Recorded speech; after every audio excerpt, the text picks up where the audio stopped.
ले आ जाते हैं कोयला कढ़ाई की तरफ भी है, तो वो आप ऐड करें। हम इसमें मूली के पत्ते और हरा प्याज शामिल करेंगे।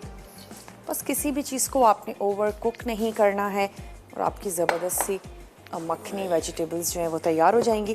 तो चलें, हमने स्टोव को कर दिया है ऑन और सबसे पहले मैं इसमें ऐड कर दूंगी चिकन। थोड़ी सी चिकन गलना भी शुरू हो जाएगी और हमने इसको अच्छा सा फ्राई कर लेना है। आधा कप मैंने इसमें शामिल कर दिया है ऑयल।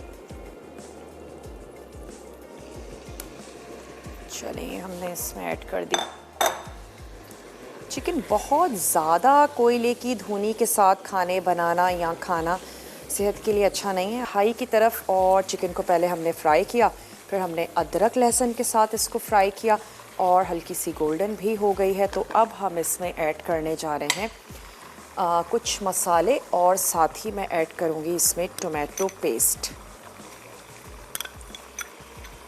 चलो, टोमेटो पेस्ट हमने इसमें ऐड कर दिया और साथ ही मैं इसमें शामिल कर दूंगी थोड़ा सा पानी, ताकि जो मसाले हैं वो इसके साथ पकना भी शुरू हो जाए।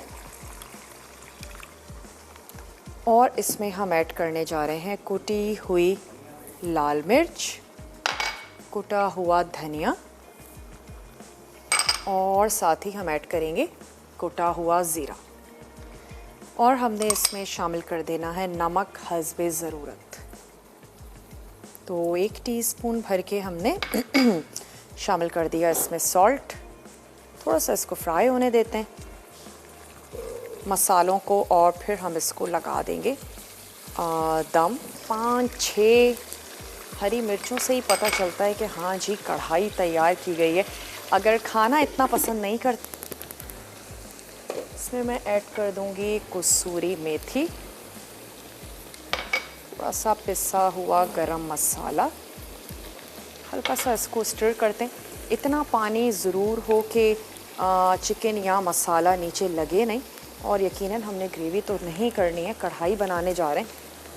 चलें, अब इसको न उस पर ऐड कर देती हूँ ऑयल और इसको हम कर देते हैं कवर।